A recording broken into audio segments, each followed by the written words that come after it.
The great hall of the Galactic Council stretched for miles in every direction. Thousands of beings from hundreds of worlds sat in floating seats that moved through the air like slow dancers.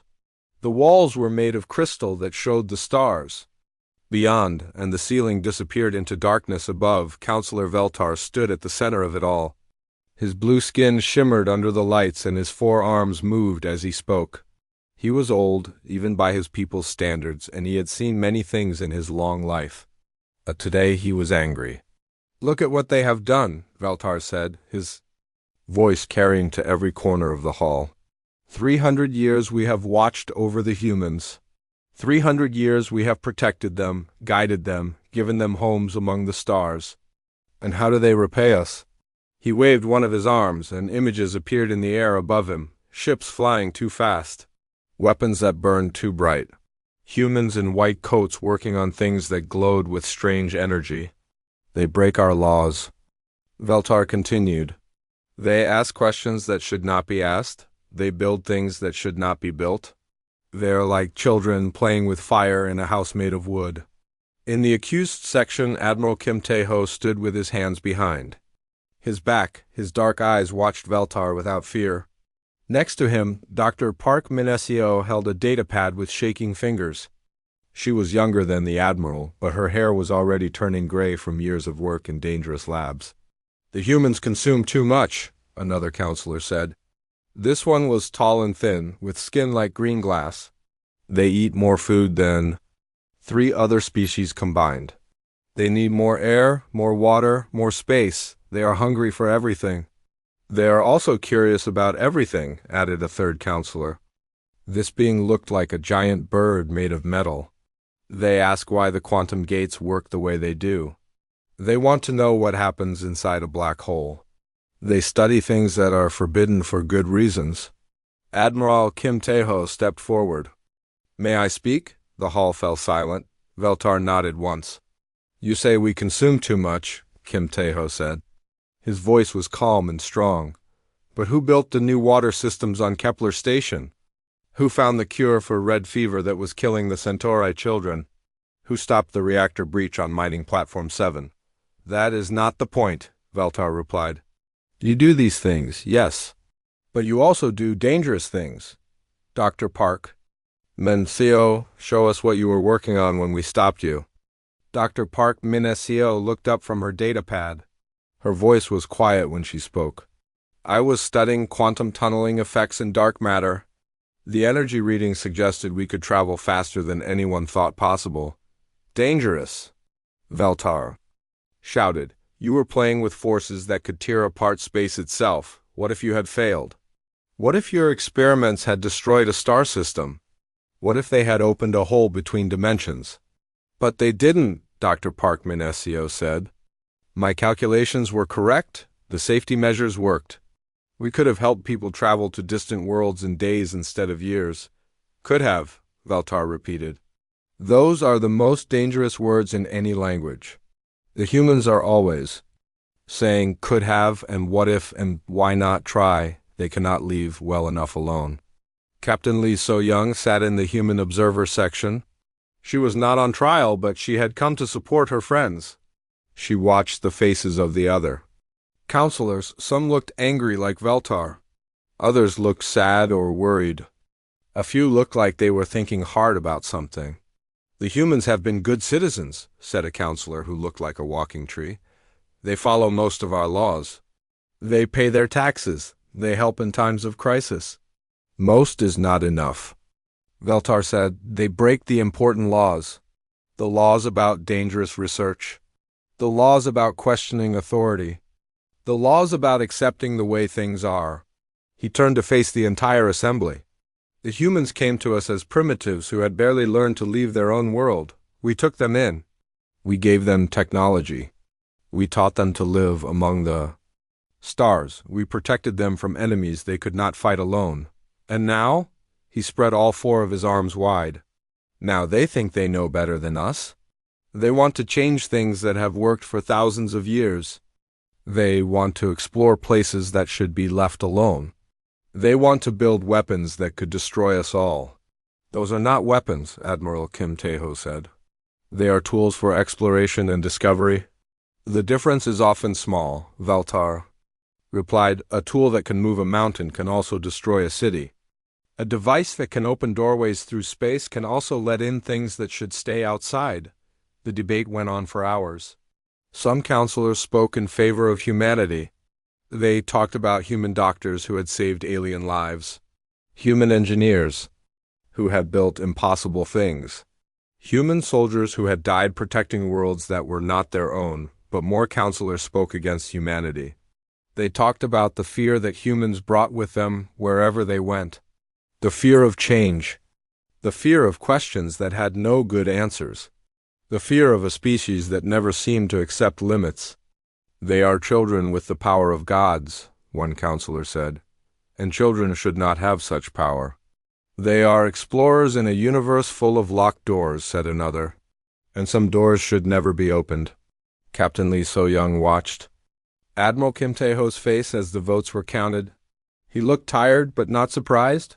Dr. Park Min-seo had stopped shaking. She seemed almost calm now, as if she had expected this moment for a long time. The vote is complete, Valtar announced. 847 counselors vote to remove humanity from galactic protection. 3 vote to let them stay. The decision is final. The hall erupted in noise. Some beings cheered, others made sounds of sadness or worry. The human observers sat in silence.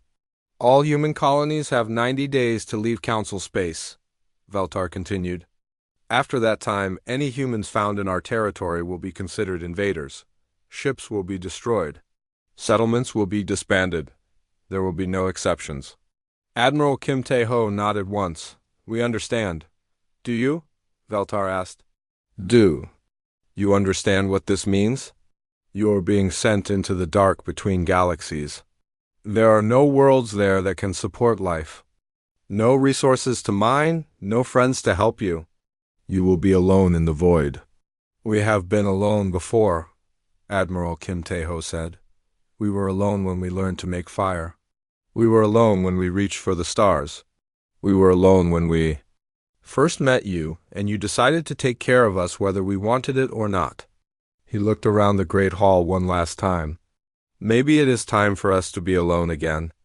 Captain Lee So-young felt something cold in her stomach as she watched her people's fate being decided by aliens, who thought they knew what was best for everyone. She wondered what would happen to the millions of humans living on stations and colonies throughout the galaxy. She wondered if they would survive the journey to wherever they were going. Most of all, she wondered if the council would ever realize what they were really throwing away. The shipyards around Earth had never been so busy. Every day, more ships arrived carrying humans from the far corners of the galaxy.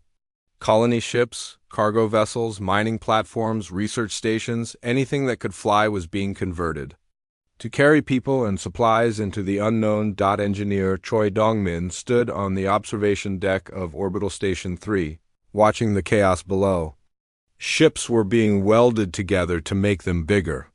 Engines were being upgraded to go faster and farther than ever before. Storage bays were being filled with everything humans would need to survive in deep space. How many people are we talking about?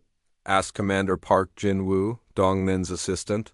He was young, barely 30, and had never known a time when humans were not protected by the Council. 47 million on the registered colonies, Dong-min replied. Maybe 10 million. More on the smaller outposts and research stations. And then there are the ones living on alien worlds, working in alien cities. Some of them don't even know about the evacuation order yet. Park Jin-woo looked pale. How do we move that many people in 90 days? We don't, Dong-min said simply. We move as many as we can, and we hope the rest can find a way to hide or escape later. The engineer turned back to his work. He had been awake for 3 days straight, designing modifications for the colony ships. The original ships were meant to travel between established worlds with fuel stations and repair facilities. Now they needed to carry everything with them. Into the void between galaxies. Dr. Park Min-seo had been released from custody after the Council's decision. Her dangerous research was suddenly the most important work in human space. She worked in a lab deep inside Luna Base, surrounded by quantum computers and experimental equipment that hummed with barely contained energy. The jump drive prototypes are ready, she told Admiral Kim Tae-ho during their daily briefing. They're not perfect, but they can push a ship through folded space much faster than anything the Council has. How much faster? The Admiral asked. A journey that would take the Council ships 5 years might take us 5 months, Dr. Park Min-seo said. Maybe less if we're willing to take some risks. Admiral Kim Tae-ho smiled grimly. Doctor, we're about to fly into empty space with no map and no backup plan. I think we're already taking all the risks we can handle. Captain Lee So-young commanded the evacuation from the outer colonies. Her ship, the Harmony, was one of the fastest in the human fleet.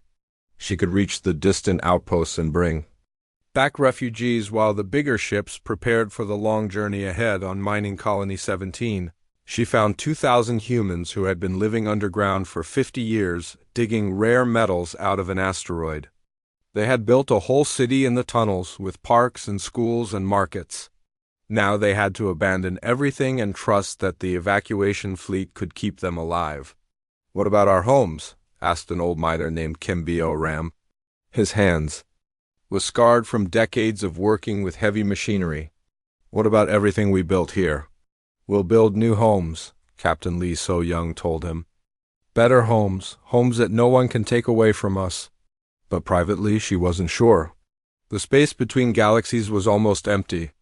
There were a few wandering stars, some rogue planets that had been thrown out of their solar systems, and vast clouds of gas and dust. None of it was suitable for human life. Without massive terraforming projects that could take centuries, the Council watched the human evacuation with mixed feelings. Some were relieved to see the troublesome species finally leaving. Others were beginning to have doubts. Counselor Zekthar, who looked like a giant butterfly made of living crystal, spoke privately with Veltar. Are you sure we're doing the right thing? The humans have been helpful in many ways. They have been more trouble than help, Veltar replied. Every year they push the boundaries a little further. Every year they ask more dangerous questions. If we let them stay, where would it end? But their medical research has saved millions of lives, Zekthar said. Their engineering has made our cities more efficient. Their art and music have brought joy to worlds across the galaxy. And their weapons research could destroy us all, Veltar said firmly. Better to lose their gifts than to risk their curse. The evacuation wasn't going smoothly. There weren't enough ships to carry everyone, and there wasn't enough time to build more. Some humans would have to stay behind and hope they could blend in with alien populations or find hiding places on distant worlds. Engineer Choi Dong-min worked 20-hour days trying to solve the logistics problems. He designed modular living pods that could be attached to cargo ships. He created recycling systems that could turn waste into food and air and water. He figured out how to squeeze families into spaces meant for single workers. We're asking people to live like prisoners, Park Jin-woo said after reviewing the latest designs. These pods are barely big enough for sleeping. Prisoners are still alive, Dong-min replied. Dead heroes take up even less space. Dr. Park Min-seo's quantum drives were installed on the largest ships first. The technology was so new that even she wasn't sure it would work reliably over long distances. The test flights were successful, but jumping a small research vessel across the solar system was very different from pushing a massive colony ship between galaxies. What happens if the drive fails halfway there? Admiral Kim Tae-ho asked. Then we're stuck in the void with conventional engines, Dr. Park Min-seo said.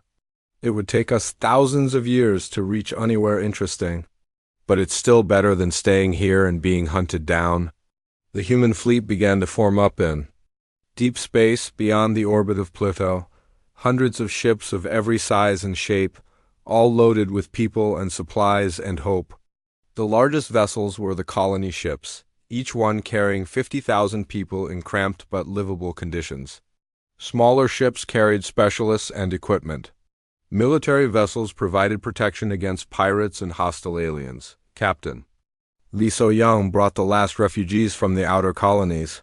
As her ship docked with the colony ship New Horizon, she looked back at the galaxy they were leaving behind. Billions of stars, millions of worlds, thousands of different species, living together under the Council's protection. "Do you think we'll ever come back?" asked her second officer, Lieutenant Yoon Ji-hai. "I don't know," Captain Lee So-young replied. "But if we do, it will be on our own terms." The fleet began its final preparations. Fuel tanks were topped off. Life support systems were tested one last time. Families said goodbye to friends who were staying behind. Children who had been born among the stars prepared to journey into darkness they had never seen. Admiral Kim Tae-ho stood on the bridge of the flagship Unity, watching the fleet organize itself into formation. In his hand, he held a message from the Council. It was an official document signed by all the major counselors, formally expelling humanity from galactic civilization. At the bottom, in smaller text, was a single line: "This decision is final and cannot be appealed." The Admiral smiled and deleted the message. As far as he was concerned, humanity had never needed the Council's permission to exist. They had survived ice ages and meteor impacts and wars and plagues, all without any help from aliens who thought they knew what was best for everyone. Now they would survive exile too. And maybe, just maybe, they would come back stronger than anyone imagined. Commander Park Jin-woo had never seen a sunrise. He was born on the colony ship New Horizon while it traveled through the dark space between galaxies, and he had lived his entire 35 years under artificial lights. But today, as he stood on the bridge of the exploration vessel Pioneer, he watched something even more beautiful than a sunrise. Through the main view screen, he could see the first planet they had found that could support human life. "Atmospheric analysis complete," reported Engineer Na-hae-jin from her station. She was the best terraforming specialist in the fleet, and she had been waiting 20 years for this moment. "Oxygen levels are low but breathable, no toxic gases. Gravity is about 90% of Earth normal." "What about water?" Commander Park Jin-woo asked. "Frozen oceans at both poles," Na-hae-jin replied. "Underground reservoirs near the equator. We can work with this." The planet hung in space like a brown and white marble. It had no green continents. Like Earth, no blue oceans, no swirling clouds, but it was solid and stable and empty of hostile life. After 60 years of searching, it was the best home they had found. Behind them, the rest of the human fleet waited in the darkness. 300 ships carrying 42 million people who had been born in the void between galaxies. Their grandparents remembered the warm worlds of Council space. But this generation knew only the cold metal corridors of colony ships and the distant light of stars that would never warm them. "Send the signal," Commander Park Jin-woo ordered. "Tell Admiral Lee Han-woo we found it." Admiral Lee Han-woo was the daughter of Captain Lee So-young, who had died 15 years earlier in a reactor accident. She had never seen her mother's homeworld, but she had inherited her mother's determination and her refusal to give up when things looked impossible. "How long to make it livable?" she asked Engineer Na-hae-jin during the planning meeting. "With our current technology? Maybe 50 years to get basic life support working," Na-hae-jin replied. "Another 100 to make it comfortable." "Too long," the Admiral said. "We need something faster." "Then we need better technology," said Dr. Lee Ah-young, the fleet's chief scientist. She was the great-granddaughter of Dr. Park Min-seo, and she had inherited more than just her ancestor's name. Her research into quantum manipulation and dark matter engineering had advanced far beyond anything the Council had ever dreamed of. "I've been working on something," Dr. Lee Ah-young continued. "A way to use dark energy to speed up natural processes? We could terraform a planet in years instead of centuries." "Is it safe?" Admiral Lee Han-woo asked. Dr. Lee Ah-young smiled. "Probably not. But neither was flying into the void with untested quantum drives. Sometimes you have to take risks to get results." The terraforming project began immediately. Massive machines were built in space and then landed on the planet's surface. They looked like metal mountains with glowing cores, and they hummed with power drawn from the dark energy that filled the empty space between galaxies, Engineer Na-hae-jin directed the work from a temporary base on the planet's largest continent. She had never walked on solid ground before, and she found the sensation both thrilling and terrifying. The ground didn't move beneath her feet like a ship's deck. It just sat there, solid and permanent and unchanging. Phase 1 is working, she reported to the fleet. Atmospheric processors are increasing oxygen levels. Ice miners are melting the polar caps. The dark energy accelerators are working better than we hoped. Within 5 years, the planet had breathable air and liquid water. Within 10 years, it had forests of fast-growing trees that had been genetically modified to thrive in the harsh conditions. Within 20 years, it had cities built from materials that had never existed before, metal that could repair itself, concrete that could grow like living tissue, glass that could change its transparency based on the weather. They called the planet Haven, and it became the center of a new human civilization that was unlike anything that had ever existed before. Commander Park Jin-woo, now promoted to admiral, stood in the capital city of Haven and marveled at what they had built. The buildings rose into the sky like crystal trees, powered by fusion reactors that tapped directly into the quantum foam that surrounded all matter. The streets were filled with humans who had adapted to life in ways their ancestors never could have imagined. Some had enhanced lungs that could process thin atmospheres. Others had modified eyes that could see in the infrared spectrum, useful for exploring dark worlds. A few had experimental implants that let them interface directly with quantum computers that ran the terraforming machines. "We're not the same species that left Earth," said Dr. Lee I-young during a meeting of the Planetary Council. "The void changed us? The challenges we faced forced us to evolve? Is that good or bad?" asked engineer Na-hai-jin. "It's necessary," Dr. Lee I-young replied. "The galaxy is a dangerous place. The Council protected the old humanity from that danger. But protection also prevented growth. Out here, we had to grow or die." Meanwhile, in Council space, things were not going well. The Zephyrian plague had started as a minor illness on a single world, but it had spread to 17 star systems. The disease attacked the nervous system in ways that Council medical science couldn't understand. "We need the human researchers," said Councillor Zekthar during an emergency session. "They always found cures for diseases that killed other species." "The humans are gone," Veltar replied. "We voted to exile them, remember? It was the right decision. Was it?" asked another counselor. "Trade revenues are down 30% since they left. Innovation in technology has almost stopped. The younger species are asking more questions than ever, and we don't have good answers."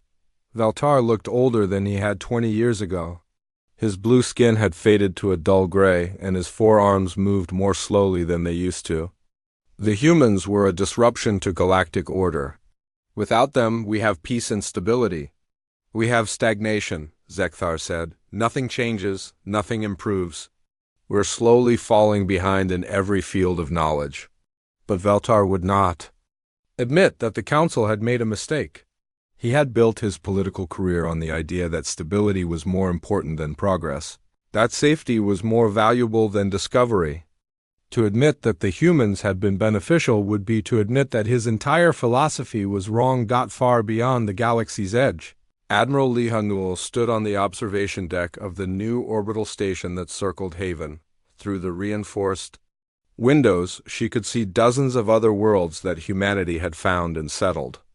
Each one was different. Some were ocean worlds with floating cities, others were desert planets with underground colonies, and a few were artificial worlds built from scratch using dark matter engineering. "How many people now?" she asked her. "Aid, Captain Jang Min-ho. 170 million across 43 worlds," he replied. "Growing by about 5 million per year, and our technology?" "Advancing faster than ever," Captain Jang Min-ho said. "Dr. Lee I-young's team has developed faster-than-light communication using quantum entanglement. Our ships can cross the void between galaxies in weeks instead of months, and the new defensive systems ... double quote." He paused. "Let's just say no one will be able to force us to leave our homes again." Admiral Lee Han-nul nodded. She had grown up hearing Stories about the old galaxy, about the worlds her grandmother had seen and the civilizations her family had left behind. Sometimes she wondered what had happened to the council, whether they ever thought about the humans they had expelled.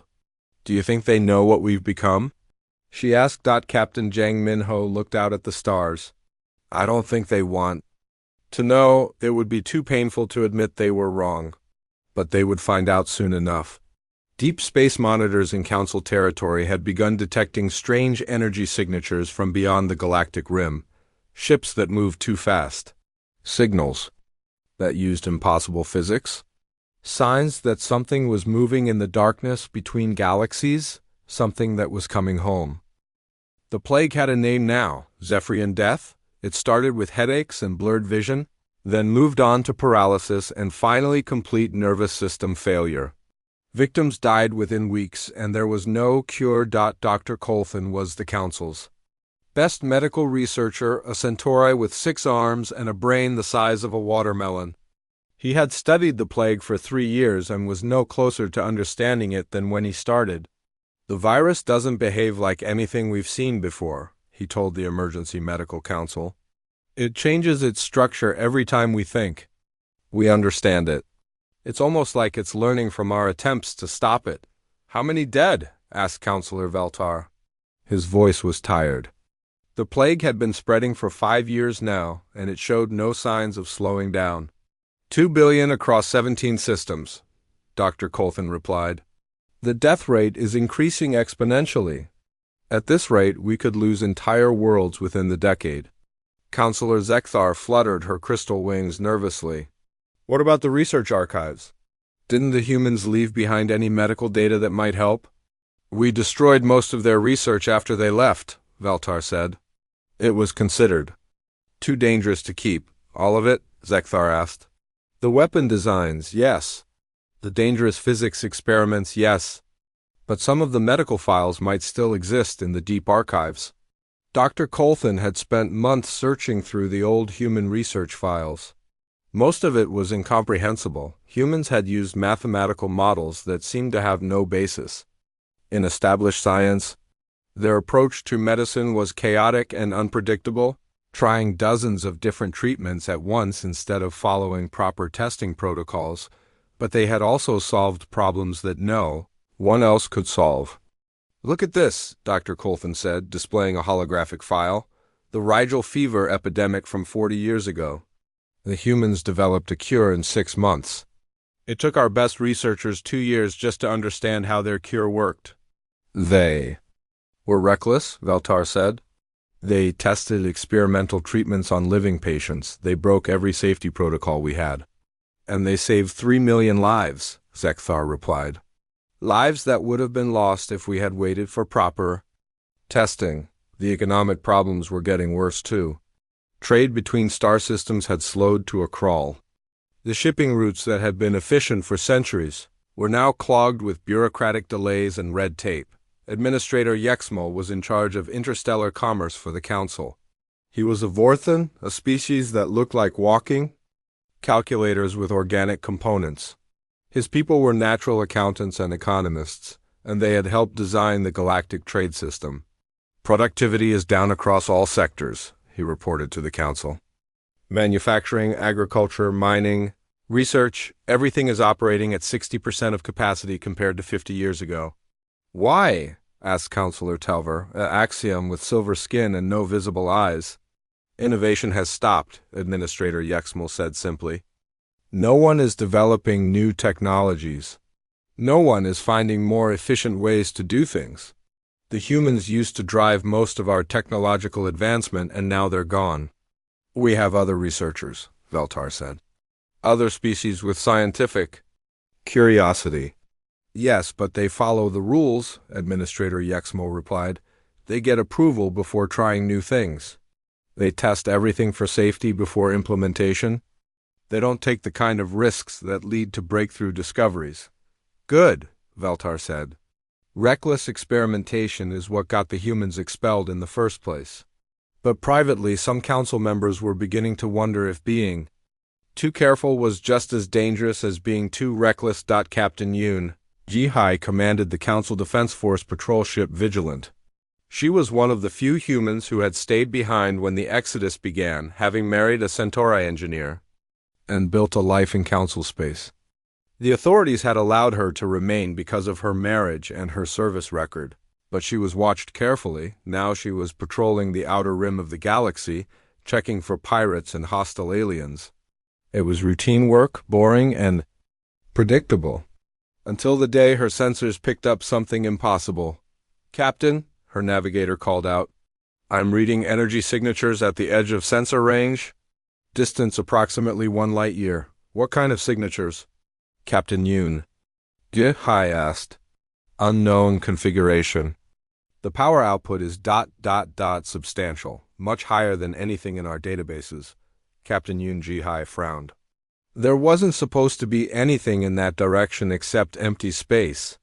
The void between galaxies contained nothing but scattered gas clouds and the occasional rogue asteroid. "Set course for the energy source," she ordered. "Maximum sensor sweep. I want to know what's out there." It took 3 days to reach the source of the readings. What they found made no sense according to everything they knew about physics and engineering. "It's a ship," the navigator reported. "But it's huge. 10 times the size of our largest dreadnought. And the energy patterns." He paused, checking his instruments again. "Captain, this ship is somehow drawing power directly from dark matter." "That's impossible," said the chief engineer. "Dark matter doesn't interact with normal matter, except through gravity. You can't extract energy from it."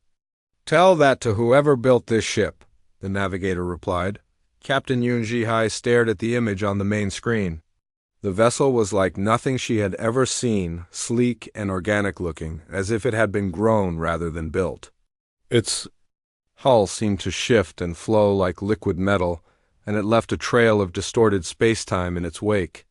"Captain," the communications officer said suddenly, "I'm receiving a transmission, audio only. Put it through."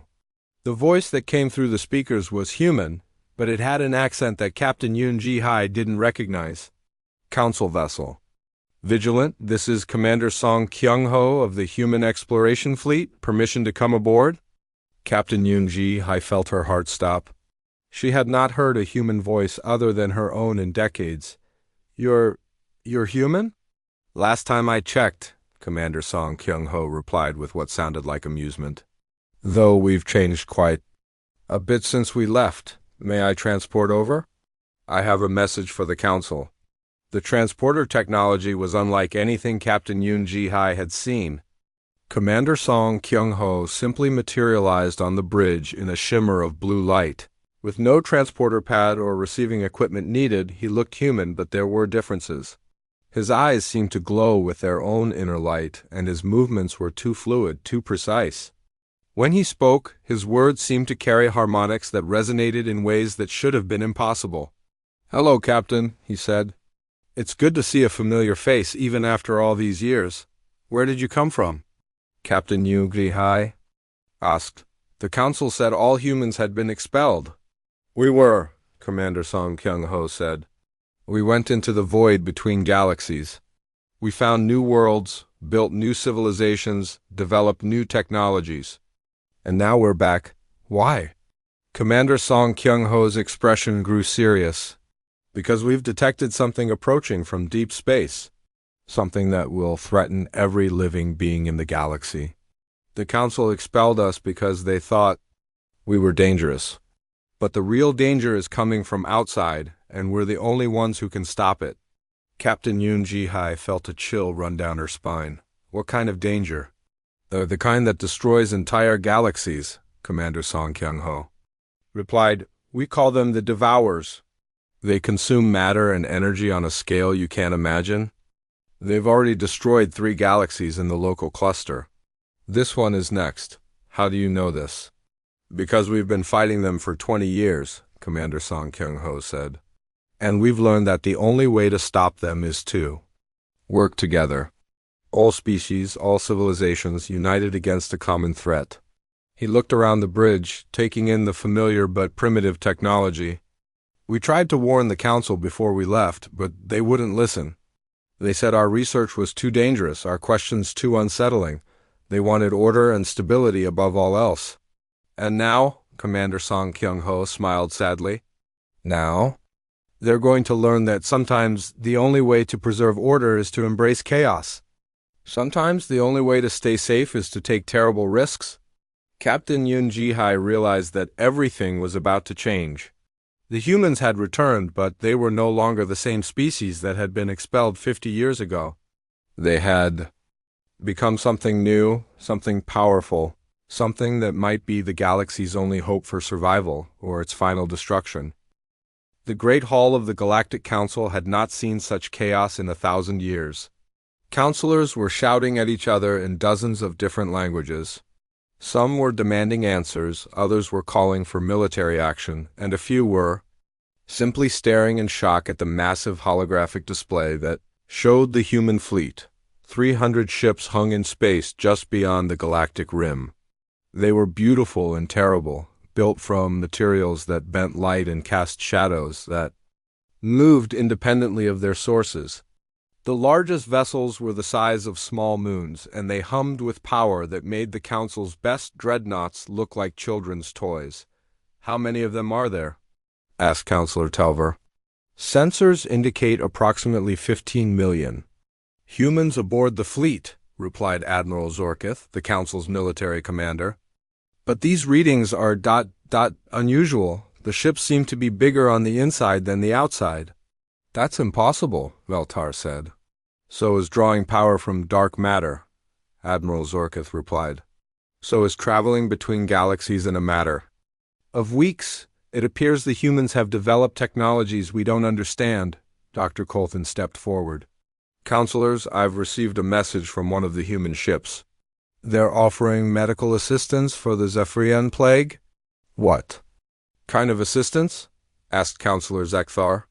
"A complete cure," Dr. Colton said quietly. "They claim they can stop the plague and reverse its effects on previous victims." The hall fell silent. The plague had killed 2 billion beings across 17 star systems. The Council's best medical researchers had made no progress in 5 years of intensive study. "It could be a trick," Veltar said. "A way to gain access to our worlds so they can spread human influence." "Or it could be exactly what they say it is," Zekthar replied. "A cure for a disease that's killing millions of our people." Admiral Song Kyung-ho materialized in the center of the hall without warning, his advanced transporter technology bypassing all of the Council's security systems. He was tall and lean, with silver-white hair and eyes that seemed to hold starlight. His uniform was made from a material that shifted color as he moved, and he carried no visible weapons. "Counselors," he said, his voice carrying clearly to every corner of the vast hall. "I am Admiral Song Kyung-ho of the Human Exploration Fleet. I come in peace with an offer of friendship and assistance." "You have no right to be here," Veltar said, rising from his seat. "Humanity was expelled from galactic space. Your presence here is an act of war." "Is it?" Admiral Song Kyung-ho asked mildly. "We haven't fired on any of your ships. We haven't invaded any of your worlds. We've simply returned to offer help in your time of crisis." "What do you want in return?" asked Counselor Zekthar. "Nothing, Admiral," Song Kyung-ho replied. "The plague is killing sentient beings. We have the knowledge to stop it. That should be reason enough." Dr. Lee Ah-young materialized beside the Admiral. She was younger than him, perhaps 40 years old, with dark hair and intense eyes. Her medical scanner was unlike anything the Council had seen, a device the size of her hand that seemed to contain more computing power than their largest research facilities. "I've analyzed the plague samples from your medical databases," she said. "The virus is artificial. It was designed as a weapon by a species that your records don't mention. They're called the Harvesters, and they use biological warfare to weaken civilizations before invasion." "That's impossible," Dr. Colton said. "We've never encountered any species called the Harvesters." "You haven't encountered them yet?" Dr. Lee Ah-young replied. "But they're coming. The plague was just the first wave, designed to reduce your population and create panic. The real attack will begin once your defenses are weakened."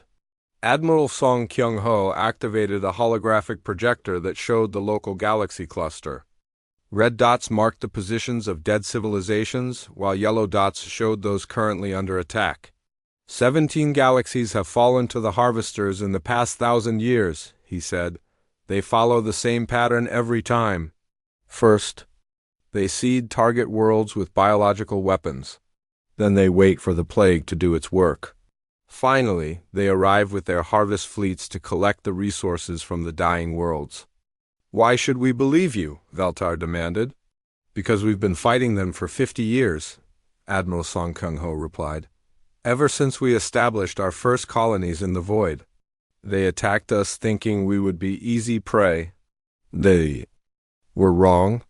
The holographic display changed to show a battle scene.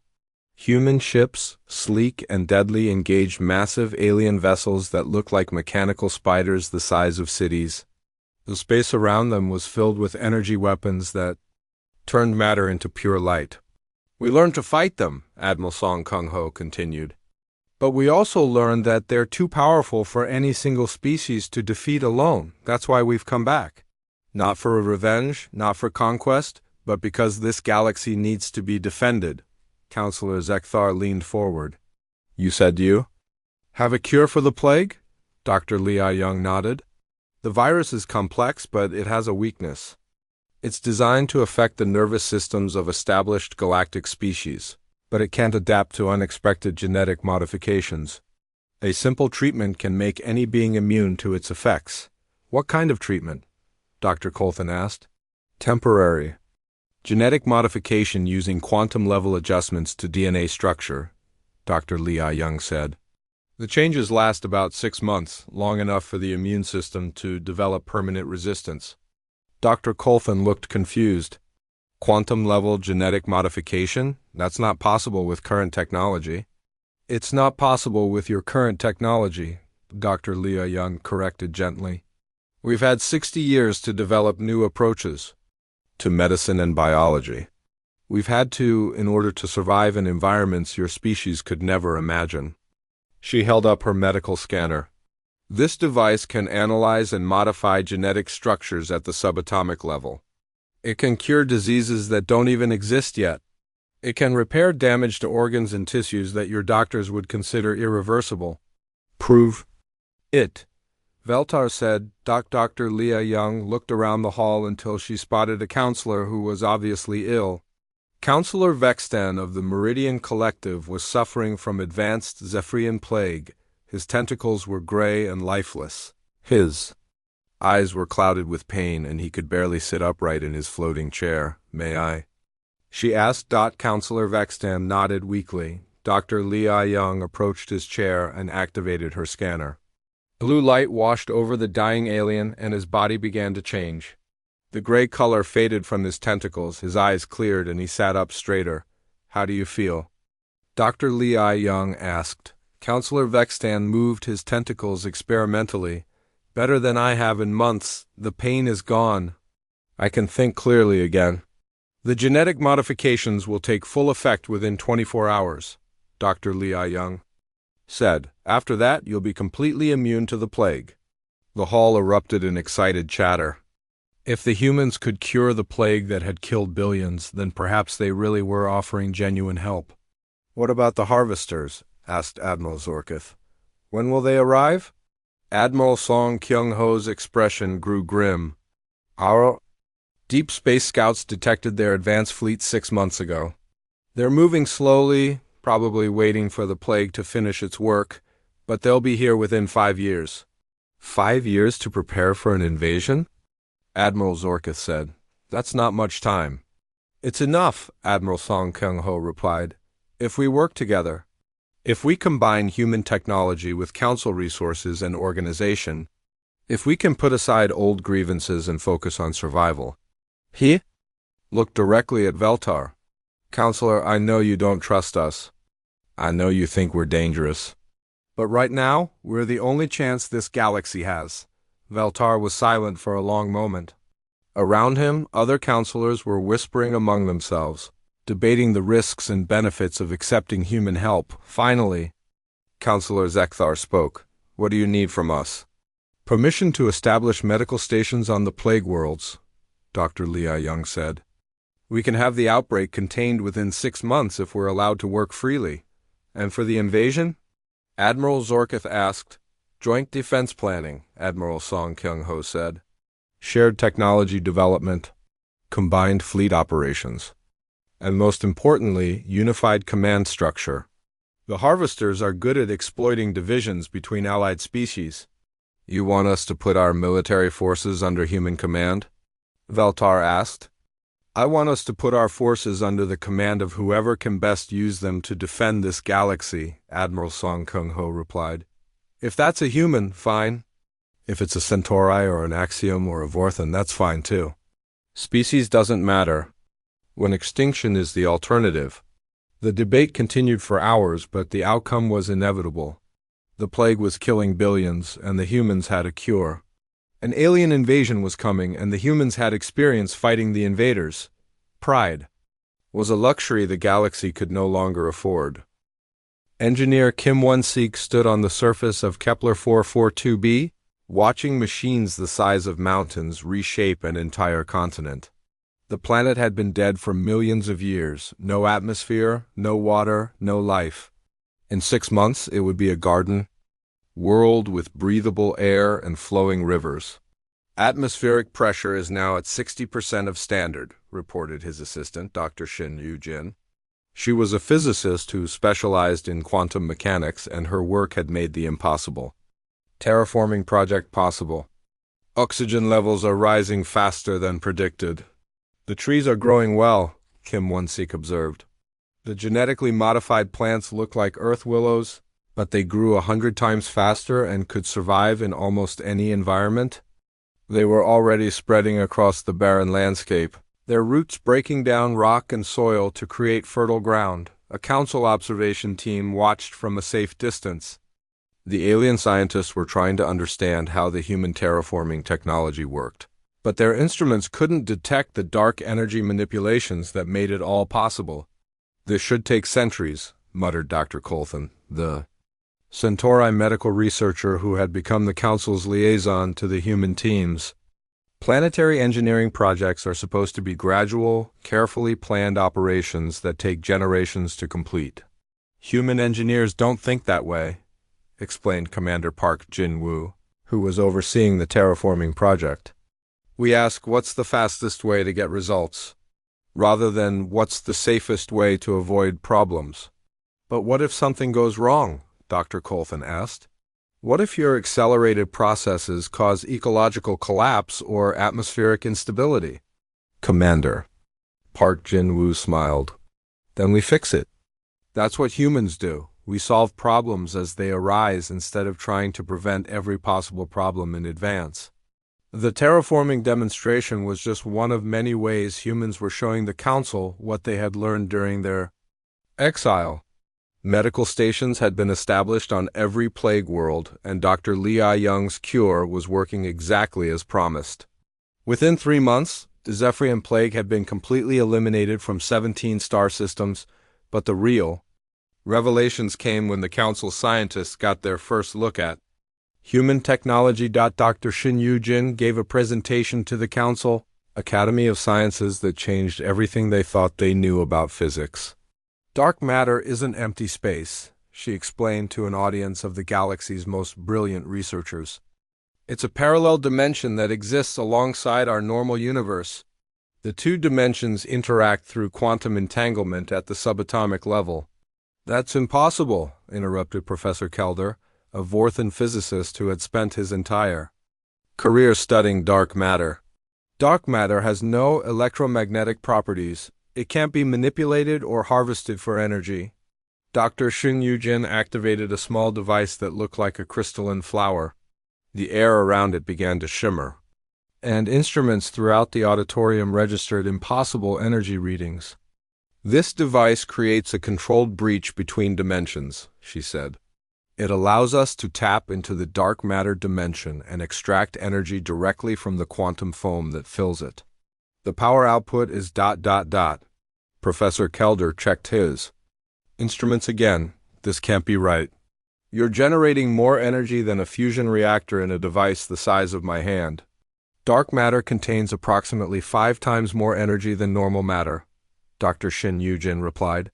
The challenge isn't generating power, it's controlling it safely. She showed them holographic blueprints for the human ships.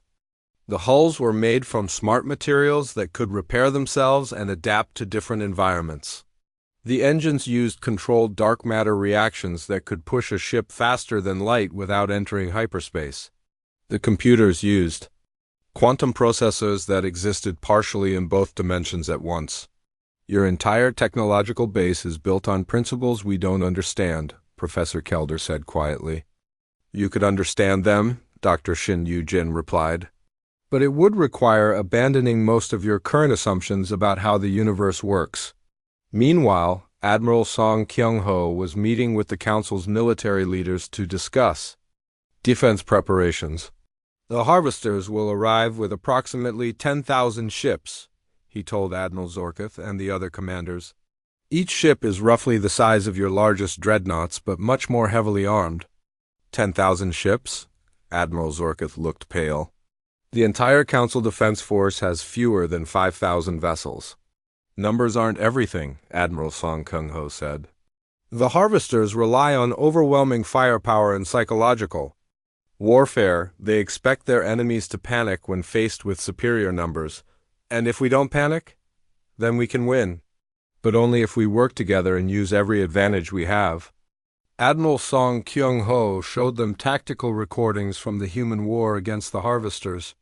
The battles were unlike anything the Council forces had ever seen. Human ships moved like living creatures, changing direction and speed in ways that should have been impossible. They fought in 3 dimensions and used weapons that bent space-time itself. How do your ships maneuver like that?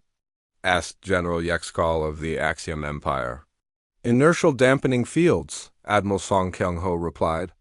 We can cancel out momentum and acceleration forces, allowing our ships to change direction instantly without crushing the crew. And these weapons that seem to fold space? Quantum compression cannons. They create localized distortions in space-time that can collapse matter into black holes or stretch it apart at the molecular level. The Council military leaders exchanged glances. They were beginning to understand that the humans hadn't just survived their exile, they had evolved into something far beyond what anyone had imagined. How long will it take to upgrade our ships with this technology? Admiral Zorkith asked. That's the problem, Admiral Song Kyung-ho said. You can't just add our technology to your existing systems. The 2 approaches are incompatible. You'd have to rebuild your entire fleet from scratch. We don't have time for that. No, you don't. Which is why we're going to have to use a different approach. Admiral Song Kyung-ho activated a holographic display showing the galaxy's defensive positions. The harvesters will attack the core worlds first, trying to destroy the Council's military and political leadership. We need to make them think they're succeeding while actually drawing them into a trap. What kind of trap? Asked General Yexko. We evacuate the core worlds and let the harvesters occupy them, Admiral Song Kyung-ho explained. Meanwhile, we position our combined fleets at strategic points throughout the galaxy. When the harvesters spread out to harvest resources, we hit them with coordinated attacks. You want us to abandon the heart of our civilization? Admiral Zorkith asked. Temporarily. Buildings can be rebuilt. Worlds can be recolonized. But if we lose our fleets trying to defend fixed positions, the galaxy falls. It was a radical strategy that went against everything the Council military had been taught. But as they studied the human battle records, they began to see the logic in it. Back on the terraforming world, engineer Kim Won-sik received a priority message from Admiral Song Kyung-ho. The defensive preparations were moving faster than expected, but they still needed more time. How soon can you have this planet ready for habitation? The Admiral asked. 3 more months for basic life support, Kim Won-sik replied. 6 months for full terraforming. We need it in 6 weeks. Kim Won-sik looked at the massive landscape transformation happening around him. The mountains were being reshaped, rivers were being carved out of solid rock, and an entire ecosystem was being created from nothing. Admiral, I can push the dark energy processors to maximum output, but there are risks. If something goes wrong, we fix it, Admiral Song Kyung-ho said, echoing Commander Park Jin-woo's earlier words. If we don't take the risk, millions of refugees will have nowhere to go when the evacuation begins. Kim Won-sik nodded. 6 weeks, I'll make it work. As he turned back to his work, he realized that the humans had indeed changed during their exile. They had become a species that didn't accept limitations, that turned impossible challenges into routine problems to be solved. The galaxy was about to learn what humanity had always known. Sometimes the only way to survive is to attempt the impossible and make it work through sheer determination. The harvesters were coming, but they would find a very different galaxy than the one they expected to conquer. Commander Jang Min-ho stood in the command center of the mobile base Hidden Strike, watching the final preparations for the most dangerous mission in galactic history. Around him, humans and aliens worked side by side at control stations that hadn't existed 6 months ago, hybrid technology that combined council organization with human innovation. Infiltration teams are in position, reported Captain Yoon Ji-hai, who had volunteered to lead one of the most dangerous parts of the operation. We've identified the Harvester command ships in 17 different systems. What about the quantum disruptors? Asked Dr. Lia Young, who had developed the weapons that could theoretically destroy Harvester ships from the inside. Planted and armed, Captain Yoon Ji-hai replied. When you give the signal, we can take out their entire command structure in one coordinated strike. The plan was impossibly complex and required perfect timing. Over the past year, human infiltration teams had secretly placed quantum disruptor devices on major Harvester vessels. The devices were undetectable by normal sensors, but they could create localized space-time collapses that would destroy the ships from within. Admiral Song Kyung-ho reviewed the tactical display one more time. The Harvesters had done exactly what he predicted. They had occupied the core worlds and were now spreading throughout the galaxy to harvest resources. Their 10,000 ships were scattered across hundreds of systems, believing they had already won. Phase 1 teams report. Status, he ordered. Core evacuation complete, reported Engineer Kim Won-sik. 15 billion civilians relocated to the Outer Rim territories. New colony worlds are at full capacity but stable. Fleet positions confirmed, added Admiral Zorkith. Council and human ships are positioned at strategic points throughout the galaxy. All commanders are ready for coordinated attack.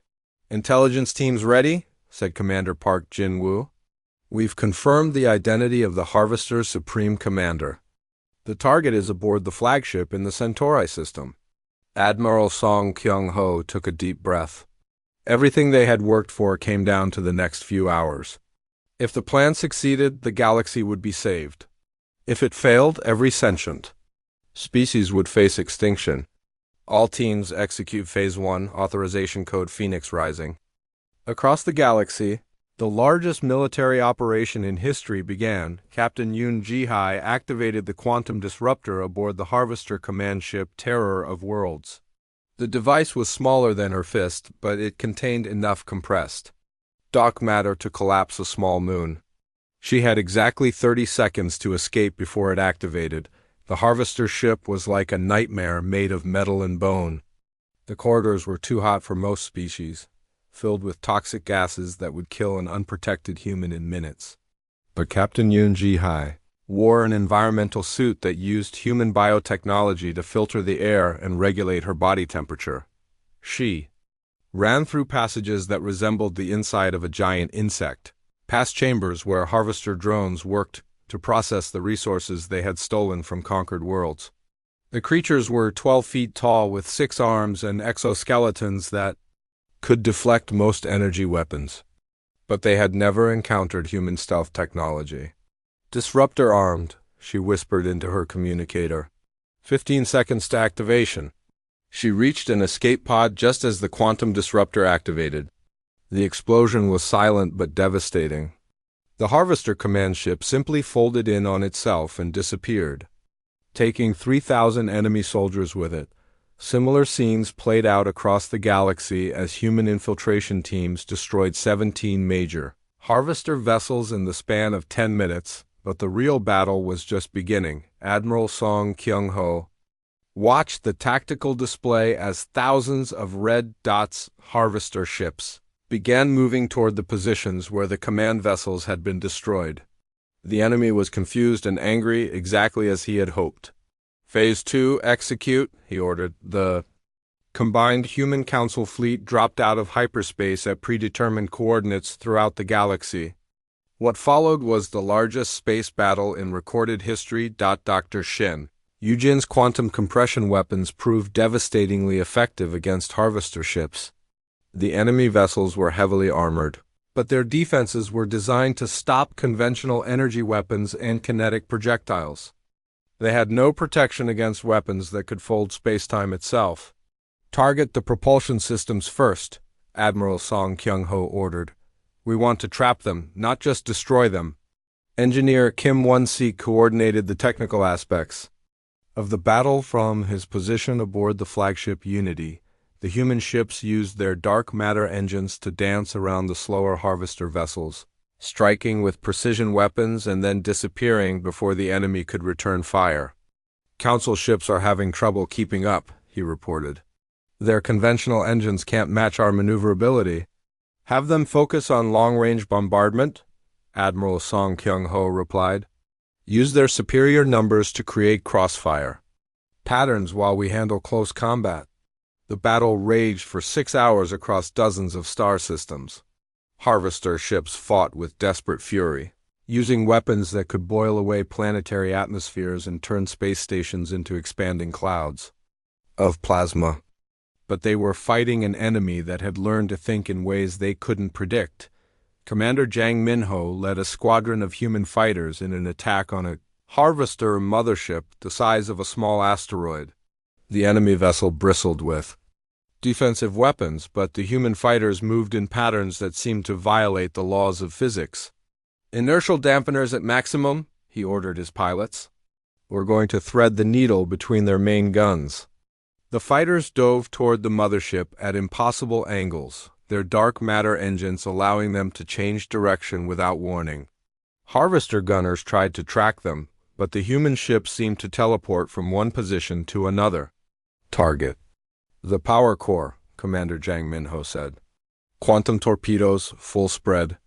The mothership's power core exploded in a cascade of collapsing matter that created a temporary black hole. The massive vessel was pulled apart by its own gravity well, taking 20 smaller ships with it. Meanwhile, Dr. Lee Ah-young was coordinating the medical aspects of the battle.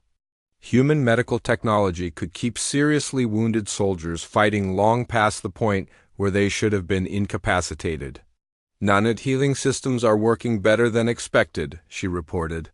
Casualties are running at 10% of projected levels. What about psychological warfare? Asked Admiral Song Kyung-ho. Are the Harvesters showing signs of morale breakdown? Definitely, Dr. Lee Ah-young replied. Their species psychology is based on intimidation and overwhelming force.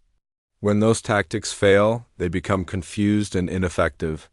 The turning point came when Commander Park Jin-woo located the Harvester Supreme Commander's flagship. The massive vessel was trying to escape the Centauri system, probably hoping to regroup with reinforcements from outside the galaxy. All available ships converge on target designated Alpha Prime, Admiral Song Kyung-ho ordered. This is our chance to end the war in one strike. The final battle took place in orbit around Proxima Centauri. The Harvester flagship was a city-sized monster armed with weapons that could destroy entire fleets. But it was surrounded by human and council ships that attacked in coordinated waves, using tactics the enemy had never encountered. Admiral Song Kyung-ho himself led the final assault, taking his ship directly into the flagship's main hangar bay.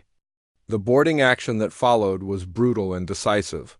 Harvester Supreme Commander captured, he reported. Enemy forces are surrendering across all fronts. The war was over. The galaxy was saved, but as the human and council fleets regrouped and began counting their losses, everyone involved realized that something fundamental had changed. The humans had not just helped win the war, they had revolutionized the very concept of warfare itself. Casualty reports? Admiral Song Kyung-ho asked. Surprisingly light, replied Dr. Lee Ah-young. Total losses for the combined fleet: 300 ships destroyed, 15,000 personnel killed or wounded. And the enemy? Harvester fleet completely destroyed or captured. Estimated enemy losses: 8,000 ships, over 2 million personnel. The victory was total, but it came with a price that the Council was only beginning to understand. They had saved their civilization, but they had done so by accepting that humanity was no longer the junior partner in the relationship. The humans had become the galaxy's protectors, and there would be no going back to the old way of doing things. Admiral Lee Ha-nul stood on the observation deck of the rebuilt Council station, looking out at a galaxy that had been forever changed. 5 years had passed since the Harvester War ended, and the reconstruction efforts had created something entirely new, a civilization that combined the best of human innovation with the organizational strength of the Council, but it was not the same galaxy that had expelled humanity 70 years ago. The final integration reports are complete, said Captain Jang Min-ho, now serving as her chief of staff. Human technology has been successfully incorporated into the infrastructure of over 3,000 worlds. What about resistance? Admiral Lee Ha-nul asked. Minimal, Captain Jang Min-ho replied. Most species have accepted that the old ways weren't working. The war proved that adaptation and innovation are more important than stability and tradition. Counselor Valtar approached them across the observation deck. He looked ancient now, his blue skin faded to pale gray, his 4 arms moving slowly. The years since the human return had not been kind to him. Admiral, he said formally, I wanted to speak with you before the council session begins. Of course, Counselor. Valtar was quiet for a moment, staring out at the ships moving through space around the station. Many of them were hybrid designs that combined human and alien technology. They moved with a grace and efficiency that the old council ships had never possessed. I owe you an apology, he said finally. Not just to you, but to all of humanity. We were wrong to expel your people. Admiral Lee Ha-nul nodded. You were afraid. Fear makes people do things they later regret. We were more than afraid, Valtar sighed. We were arrogant. We thought we understood the universe and humanity's place in it. We thought stability was more important than growth, that safety was more valuable than discovery. And now? Valtar gestured toward the bustling activity around the station. Now I see what we threw away. Your people didn't just survive exile, you thrived. You became something we never imagined possible. We became what we needed to become, Admiral Lee Ha-nul said. That's what humans do, we adapt. But it cost us so much, Valtar continued. The plague killed billions because we didn't have human medical research. Our technology stagnated for decades because we didn't have human innovation. We almost lost everything because we expelled the very people who could have saved us. Admiral Lee Ha-nul looked at the old counselor with something approaching sympathy. You did what you thought was right based on the information you had. No one can ask for more than that, can't they? Valtar asked. A leader's job is to see beyond the immediate crisis, to understand the long-term consequences of decisions. I failed at that job. The council session that followed was unlike any in galactic history. For the first time, humans were not petitioners, or protected species seeking favor from their betters. They were equals, arguably more than equals, given their role in saving the galaxy. The motion before us today, announced the current council president, a centauri named Kolveth, is to formally establish the Galactic Defense Alliance with humanity as a founding member and equal partner. There was no debate. The vote was unanimous, minus 1,847 to 0. Every species in the galaxy understood that humanity had earned its place as a leader. Not a follower, but Admiral Lihanul knew that the real changes had already happened, regardless of what the council voted. Dr. Li Young had established medical research centers on 50 worlds, where human and alien scientists worked together to develop treatments for diseases that had been considered incurable for centuries. Her quantum genetic modification techniques were being adapted for dozens of species, offering new hope for inherited disorders and age-related decline. Engineer Kim Won-sik's terraforming projects had created habitable worlds faster than anyone had thought possible. Refugees from the war-torn core worlds had new homes that were better than the ones they had lost. Planets that had been dead for millions of years were now garden worlds with thriving ecosystems. Dr. Shin Yu-jin's physics research had opened entire new fields of science. Dark matter manipulation was revolutionizing space travel, energy production, and manufacturing. The impossible had become routine, and the routine was becoming obsolete as fast as new discoveries were made. What's our next challenge? Captain Jang Min-ho asked as they watched the council vote. Exploration, Admiral Lee Hanu replied. There are other galaxies out there, other civilizations that might need help. The harvesters weren't the only threat in the universe. Are you suggesting we expand beyond this galaxy? I'm suggesting we do what humans have always done, Admiral Lee Hanul said. We keep moving forward. We keep pushing the boundaries of what's possible. Commander Park Jin-woo, now in charge of the expanded exploration fleet, had already begun planning missions to the nearest galaxy clusters.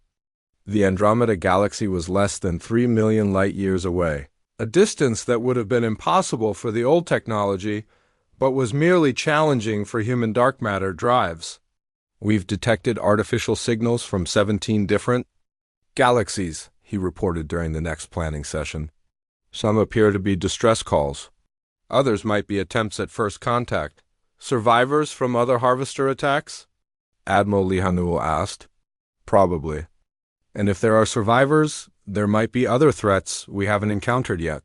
The discussion continued for hours, but the conclusion was inevitable.